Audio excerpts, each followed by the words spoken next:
Naku po mga kababayan, Luistro, iyak kay Sal Panelo?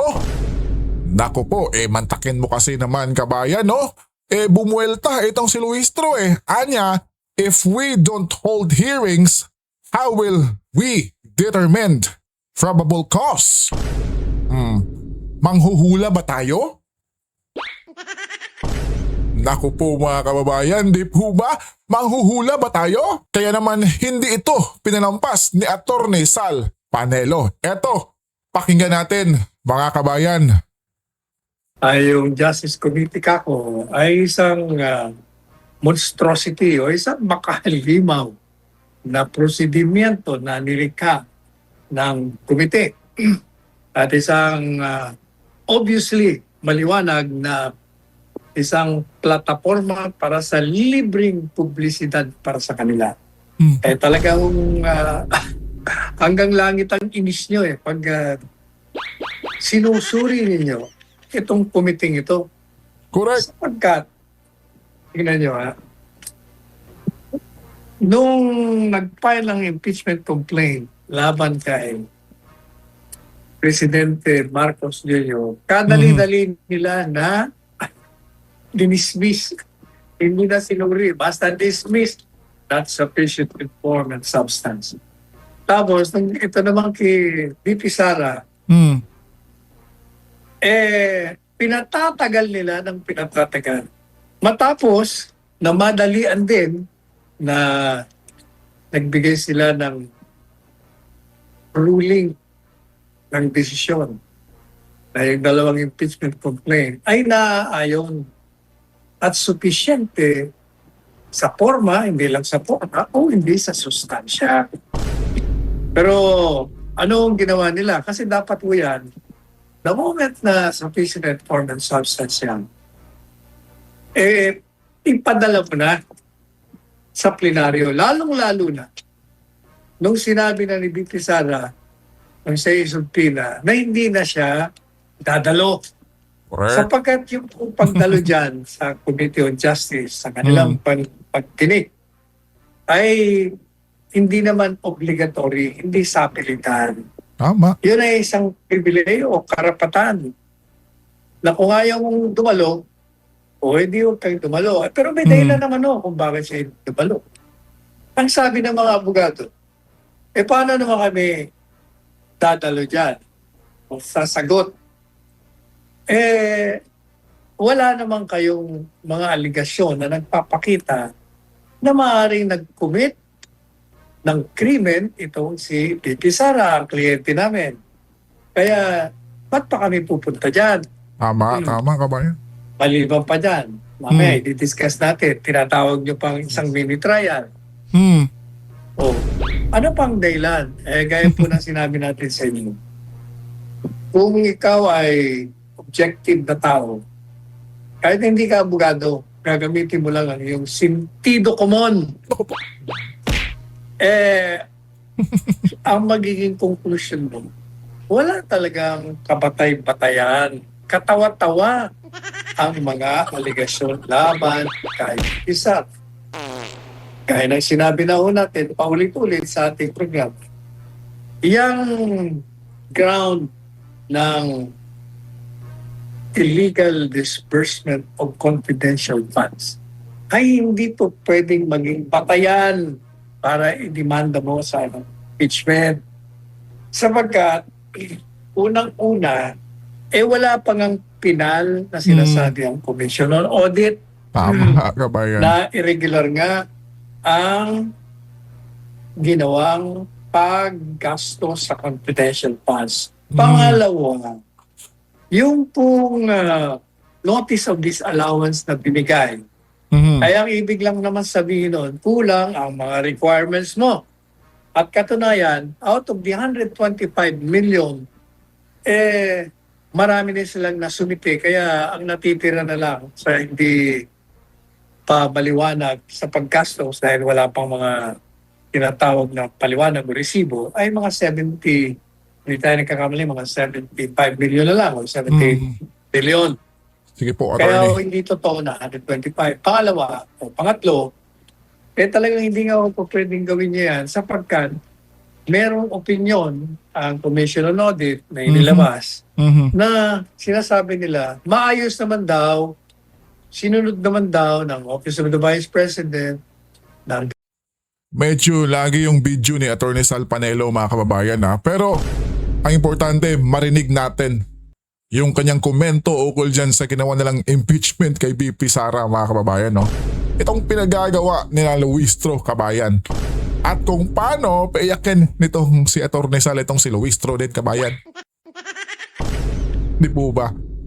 Department of Education, siya ay secretary pa, na nasa tama Tama. ang pag-comply ng prosedimento sa auditing.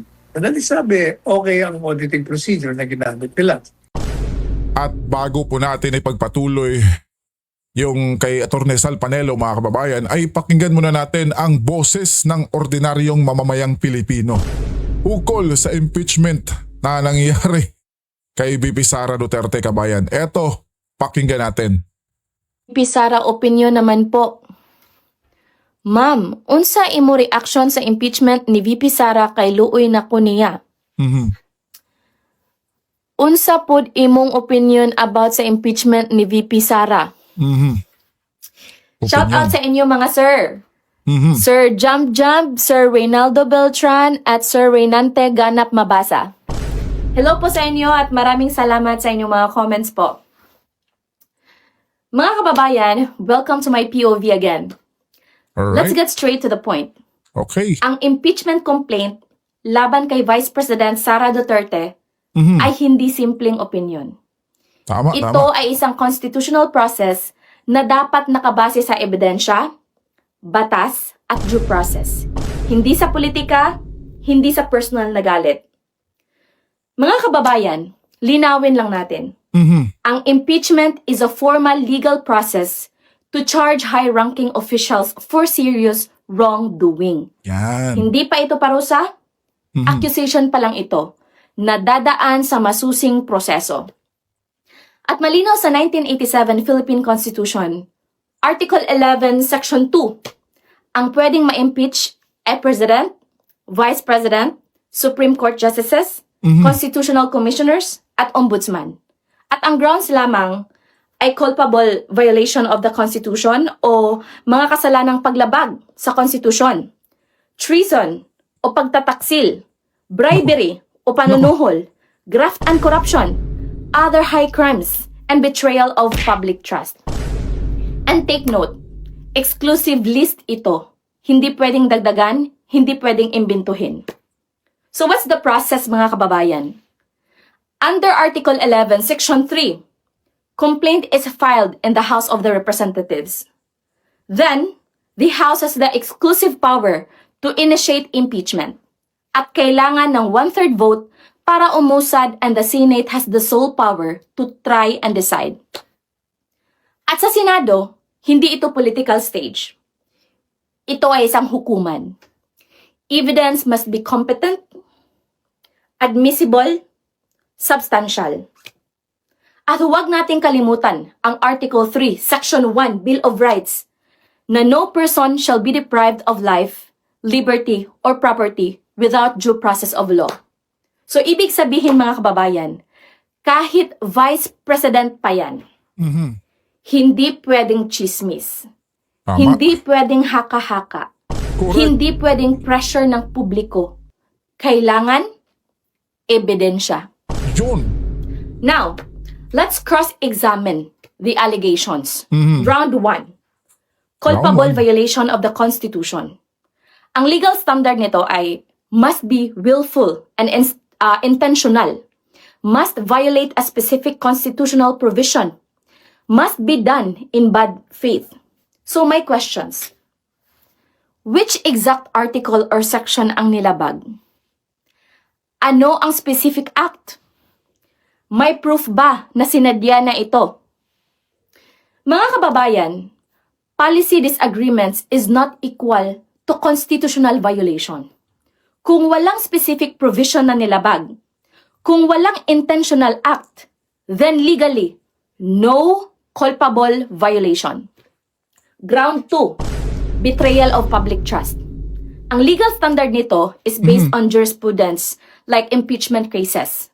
Must be grave, must be Alright. manifestly wrongful, Okay. must cause clear public harm. Mhm. So ang tanong ko, ano ang konkretong betrayal? Nasaan ang measurable damage? May direct evidence ba? Hindi sapat ang political disagreement, public dissatisfaction, at social media outrage.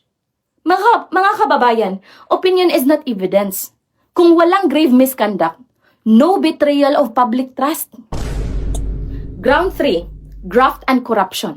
Ang legal Yep. standard nito, dapat may misappropriation ng public funds, may personal gain, may documented evidence. At tandaan, under Article 9D, ang Commission on Audit o COA ang nag-audit ng public funds. So my questions, nasaan ang COA adverse findings? Nasaan ang paper trail? Nasaan ang personal gain? COA cleared her, mga kababayan. And COA findings are clean. So kung walang documented misuse, then legally, no graft, no corruption.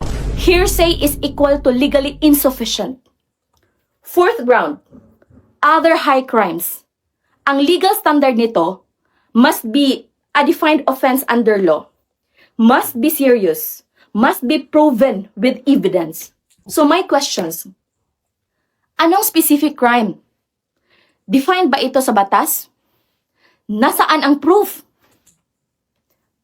Undefined accusations is equal to no case. So, no defined crime, no proof, no high crime. Mga kababayan, tandaan ninyo, impeachment is not a numbers game. Tama. Hindi ito paramihan ng galit. Paramihan ito ng ebidensya. Correct. So if the allegations do not meet the constitutional threshold under Article 11, then the impeachment complaint is not only weak, it is constitutionally defective. Now, kung walang constitutional violation, betrayal, corruption, high crime, ang tanong, Yep. bakit ipinipilit ang impeachment? Justice ba ito o political agenda? Ginagamit ba ang Constitution bilang weapon? Kapag walang krimen, pero may impeachment, yan ay political persecution.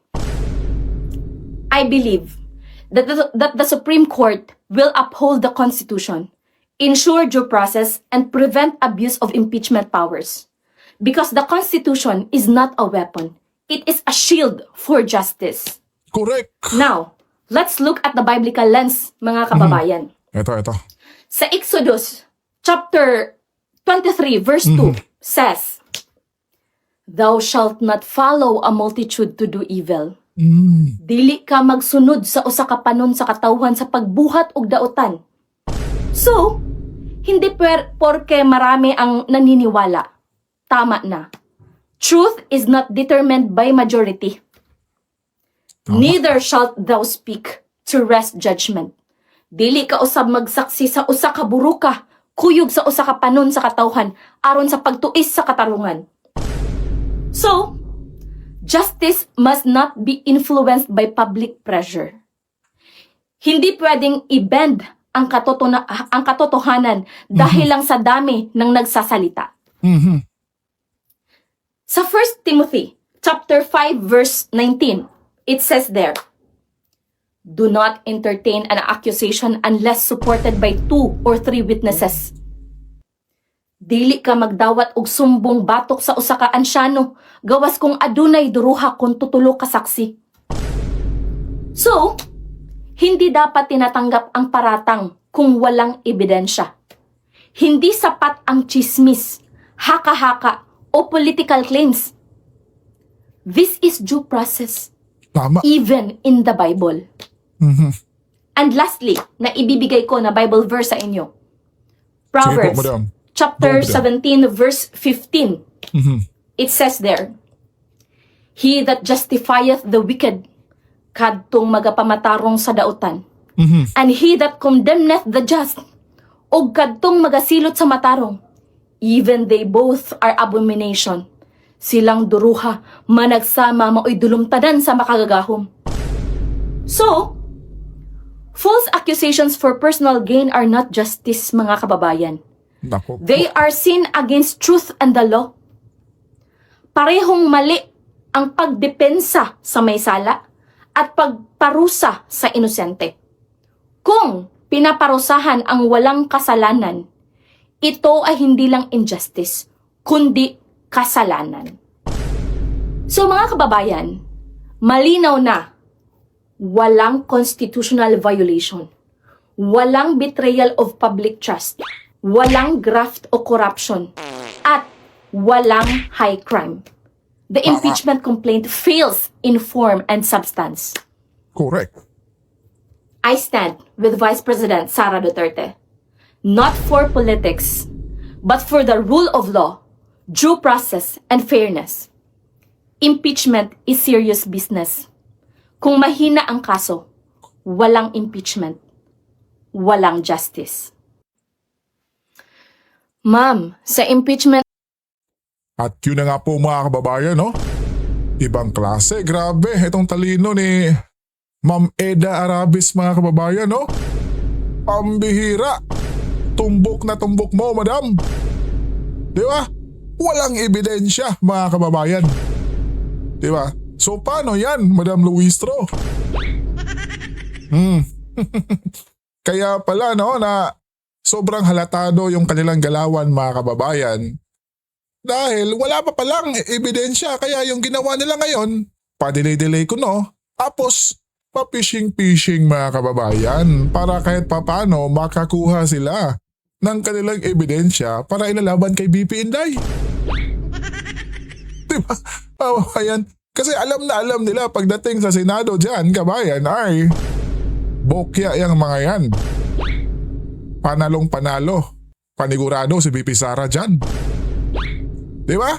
Kaya pala, no, yung mga abogado ni BP Sara mga kababayan ay sobrang ganado na maidala na or maisampa na sa Senado yung impeachment niya. Kasi pala mga kababayan, ay nako po, yung ebidensya nila ay kulang na kulang mga kababayan. Di po ba? Po ba mga kababayan? Kasi ang Senado ay labanan talaga yan ng ebidensya. Kaya yung kampo ni BP Sara, mga abogado, sobrang excited dahil sila mga kababayan sobrang ready na. Noon pa mga kababayan. Di ba? Yun pala yun, no? Kaya tumbok na tumbok to ni Madam Eda, mga kababayan. Di ba? At syempre, nasa Biblia pa nakasulat mga kababayan, di ba? Na kapag maggagawa ka ng mali-mali sa iyong kapwa, na hindi pala niya ginawa, ay naku po. Isang maling kasalanan yun, madam. Eto, tuloy tayo kay Atty. Sal Panelo mga kababayan. So paano magiging isang impeachable ng pinaghihinalaan niya tatlong tao at binanggit niya nga yung Yun. tatlong tao. Paano? At parang sinasabi niya sa sambayanan na ito, pag ako'y napatay dito, ipaghiganti niyo ako. At meron na nga akong kinausap na ito, ang mga palagutin niyo. Ano ang ibig sabihin nun? Ibig sabihin nun, inihahayag na lang ang maaaring sabwatan plano sa pagpatay sa kanya. At alam niyo, sa ilalim ng grave threats, kailangan na yung banta ay imahinasyon lamang. Kung ang alam po ninyo sa ating batas, maaari mong isimaw na krimen sa isipan mo, pero kung hindi ka naman kumikilos para sa gawa yun, kuha ka ng hakbang o mga hakbangin tungo sa pagpapatotoo sa iyong iniisip, hindi ho krimen. You can imagine the worst of crimes, but it cannot ripen to a crime unless and until overt acts are performed in pursuance of your plan. Maliwanag po yun. Di anong ibig sabihin. Di katawa-tawa na naman ang ginagawa nila. Impeachable Correct. ground. Batay Correct. lamang sa isang imahinasyon. Isang O ano pa. imahinasyon ni Luistro. Sabi yun kabayan. nila, kayamanan yan. At ang prueba po nila, ito ang prueba nila at pinasugpina pa nila. Ang prueba nila, yung kanyang mga SALN, Statement of Assets and Liabilities Network, itong dokumento public official, kaugnay sa kanyang mga income o kinita niya sa isang taon.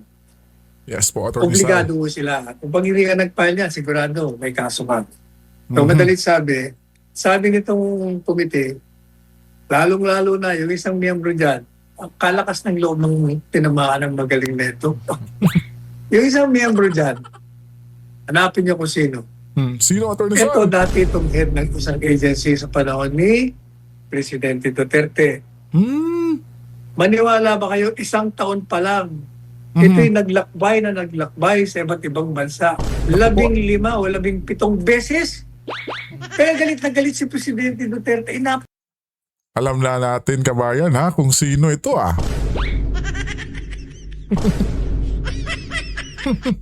Ikaw, kabayan, alam mo ba? Nakakurap pala nito, biro mo Naku. siya. Ayan, naging Nakakurap. kongresista sa isang party list. Mhm. Ngayon kung makaasta, akala mo napakalinis. Ang nangyayari talaga rin naman napakakapal ng mukha nito. Oh, tapos sabi niya, dahil sabi ng mga abogado ni Dito Sara, wala naman kayong ultimate o malversation o ginawa ang BP Sara. At sabi ko nitong Mamang sinipa ito. Sinipa. ni Presidente Duterte sa panahon ng kanyang panunungkulan. Aba, sabi niya, yung mismong salin ng dokumento, ang prueba namin na nagkamal siya ng limpak-limpak na salapi. Alam niyo yung limpak na limpak? Mga 20 million daw na Ang dagdag sa income klasika, niya. okay. Kung ang income niya mga 3-4 na milyon lamang, sa loob daw ng 10 taon, biglang dumami. Mahigit na nakakakuha raw siya nakalimas daw yung preba. Bakit daw tataas? Pambira. Sweldo lang naman ng isang VP. 300,000. Tingnan nyo ha. Talagang hindi nag-iisip. Walang sentido kumuntong mga ito. Pinapakita nila yung kanilang kawalan ng talino. Number 1. Alam niyo po, sa sambaw sa gobyerno, kung ikaw ay masino, ikaw ay marunong ka mag-save, Yes po, Atty. hindi ka Sal. mapalagastos, Yes. simple lang ang buhay mo. And at the same time, meron ka pang negosyo. Ayun yung 20 million, maliit nga yun sa 12 o 10 taon na pagninegosyo mo at pag-iipon mo. Maliit yun. Pero wag na ho natin sabihin yung pag-iipon. Gamitin na lang natin yung sentido ko natin. Dito ko Sa kalakaran na taon-taon ay nire-report niya ang dagdag na income niya na nanggagaling kung saan-saan mga bagay. Yun o ang prueba na wala siyang illegal na ginagawa. Tama. Sapagkat kung hindi mo mapapaliwanag yung pagdagdag ng iyong income o tubo, ibig sabihin, Illegal. meron kang problema. Illegal yung ginawa mo. Correct. At hindi mo ilalagay sa SALN. Hindi mo ba? Ba't mo ilalagay yon? Yes po, Kung Atty. ninakaw mo Sal. yung perang yon, di alam na kagad. Pero the fact alone na yun ay nireport niya, ibig ko sabihin, legal yon, kaya niyang ipaliwanag. Nakakalimutan ng mga tao ito. Na joint statement of assets and liabilities sa mag-asawa. Tama. Kaya combined income nila ng kanyang kabiyak na abogado na meron namang bopeteng sarili at meron pang mga pinasok na negosyo. Tama. So paano mo ngayon sasabihin na impeachable ground at merong patunay, merong prueba? Wala! O hindi po ba? Anong ibig sabihin? Itong mga miyembro, ang gusto lang talaga nilang para patagalin hearing dyan sa committee, yung pangalawang talata o paragraph. Yes, attorney. Corrupt and dim-witted public servants. What grievous sins have our country committed to deserve such clownish, inept, corrupt, and dim-witted public servants?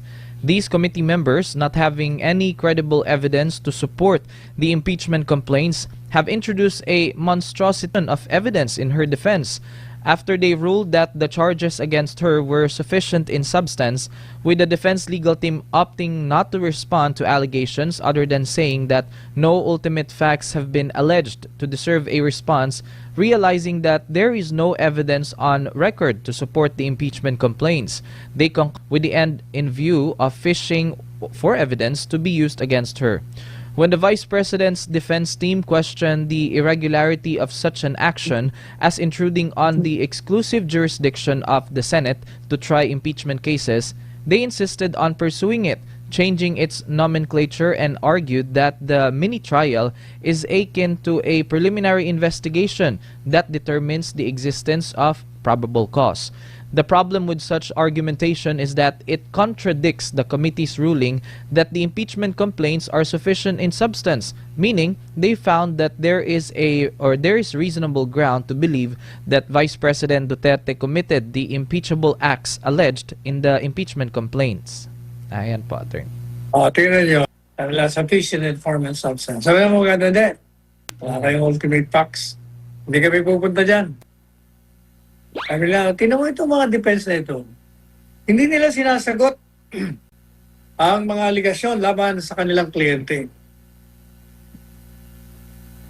Ayaw talagang pumunta. Kuman sila ng mga abogado, tinamaan ang magaling naman kayo. Ano namang sasagutin namin? Wala nga. Wala, ang aligasyon nyo nga.